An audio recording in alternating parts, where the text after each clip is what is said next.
کئی سالوں کے بعد اللہ تعالیٰ جب نظر کرم فرمائے گا تو ارشاد فرمائے گا کہ جن مسلمانوں کی سزائیں مکمل ہو چکی ہیں اب ان کو جہنم سے نکال کر کے جنت میں ڈال دیا جائے. جن کی سزائیں مکمل ہو چکی ہیں, جن کے گناہوں کے حساب سے ان کی سزا کمپلیٹ ہو چکی ہے, اب ان جہنمیوں کو جہنم سے نکال کر کے اور جنت میں ڈال دیا جائے. یاد رکھیں کہ کافر ہمیشہ جہنم میں رہے گا, ہمیشہ جہنم میں رہے گا, اس کو کبھی جہنم سے نکلنا نہیں ہے. لیکن مسلمان کو اپنے گناہوں کی سزا جھیلنے کے بعد اس کو اللہ کے فضل سے جنت عطا کی جائے گی. تو اللہ تعالیٰ فرشتوں سے فرمائے گا کہ جن مسلمانوں کی سزائیں مکمل ہو چکی ہیں ان کو جہنم سے نکال کر کے جنت میں داخل کر دو. تو بہت سارے جہنمیوں کو جہنم سے نکال کر رب کے فضل سے جنت میں داخل کر دیا جائے گا. آخر میں صرف 2 مسلمان بچیں گے, 2 مسلمان صرف جہنم میں بچیں گے. تو رب فرمائے گا ان کو میرے سامنے لا کر کے پیش کرو, جن کی سزا ابھی مکمل نہیں ہوگی. سارے جہنمی مسلمان جہنم سے نکال کر کے جنت میں سزا مکمل ہونے کے بعد ڈال دیے جائیں گے. صرف 2 جہنمی بچیں گے. جو مسلمان تو رہیں گے لیکن ابھی ان کی سزا مکمل نہیں ہوگی. سزا مکمل ہونے سے پہلے رب فرمائے گا ان کو میرے سامنے لاؤ. ان 2 جہنمی, صرف 2 جہنمی بچیں گے مسلمان.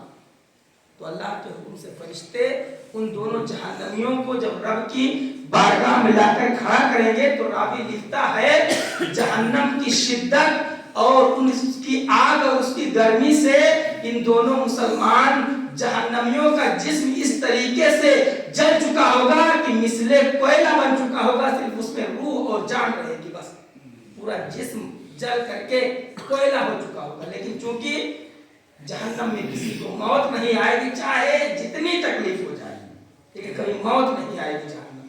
اس لیے کہ موت ایک بار آ چکی ہے اور موت صرف ایک ہی بار آنی ہے. پھر ہمیشہ کے لیے موت کو بھی موت آ جاتی ہے, پھر کبھی موت نہیں آنی ہے, بس صرف موت ایک بار آئے گی. تو ان دونوں جہنمیوں کو سزا مکمل ہونے سے پہلے اللہ کی بارگاہ میں اس کے حکم سے حاضر کیا جائے گا. تو اللہ تعالیٰ رحمت کی نظر فرمائے گا تو ان دونوں مسلمان جہنمیوں کا جسم بالکل صحیح ہو جائے گا, صحیح ہو جائے گا, صاف ستھرا ہو جائے گا. کسی قسم کا کوئی عیب نہیں رہ جائے گا, نہ جلا نہ کٹا نہ زخم, بالکل اللہ کے فضل سے وہ بالکل صحیح ہو جائے گا. تو اللہ تعالیٰ فرمائے گا ابھی تمہاری سزائیں مکمل نہیں ہوئی ہیں, اس وجہ سے تم پھر جہنم میں داخل ہو جاؤ, تم پھر جہنم میں داخل ہو جاؤ. تو اللہ کا حکم پاتے ہی ان دونوں مسلمان میں سے ایک آدمی تو فوراً دوڑتا بھاگتا اور کودتا ہوا بڑی تیزی کے ساتھ جہنم میں داخل ہو جائے گا, بڑی تیزی کے ساتھ.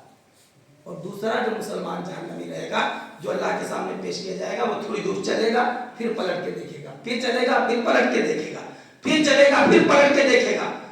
یعنی دیکھتا جائے گا, چند قدم چلے گا, پھر پلٹے گا, چند قدم چلے گا, پھر پلٹے گا, یہاں تک کہ بار بار پلٹ کے دیکھتا ہوا وہ جہنم کے قریب پہنچے گا, پھر جہنم میں داخل ہو جائے گا. اللہ تعالیٰ پھر فرمائے گا ان دونوں جہنمیوں کو واپس میری بارگاہ میں لایا جائے. تو اللہ کے فضل سے پھر ان دونوں جہنمیوں کو دوبارہ رب کی بارگاہ میں پیش کیا جائے گا. تو اللہ تعالیٰ اس جہنمی سے سوال فرمائے گا جو پہلے دوڑتا بھاگتا ہوا اور کودتا ہوا فوراً اللہ کے حکم پر جہنم میں داخل ہو گیا تھا. اللہ اس سے سوال فرمائے گا کہ تم یہ بتاؤ کہ جہنم میں کئی سال, کئی ہزار سال رہنے کے بعد میرے حکم سے تم جہنم سے باہر آئے, اس کی تکلیف جان چکے تھے, اس کی پریشانی جھیل چکے تھے, اور تمہارا جسم میرے فضل سے صحیح ہو گیا, پھر میرا حکم ہوا اور تم دوڑتے ہوئے جہنم میں داخل ہو گئے, تمہیں خوف نہیں آیا, تم کو ڈر نہیں آیا. حالانکہ غلط چیزوں کی طرف, تکلیف دہ چیزوں کی طرف اگر جانا بھی پڑے تو آدمی مجبوری میں ڈرتے سہرے ہوئے جاتا ہے, اور تم تو بڑی تیزی کے ساتھ میرا حکم پاتے ہی دوڑتے چلے گئے. تو وہ جہنمی کہے گا, مسلمان جہنمی کہے گا اپنے رب کا فضل دیکھیے جو دوڑتا ہوا گیا تھا, وہ کہے گا اے میرے معبود حقیقی, میں اپنی 60 70 80 سال زندگی میں تیرے حکم کی فرما برداری نہیں کر سکا, اور تیرے باتوں کو ٹالتا رہا, تیرے فرمان کو توڑتا رہا, تیرے قانون کو توڑتا رہا, اور اسی بنا پر مجھ کو جہنم میں ڈال دیا گیا. تو میں جہنم کی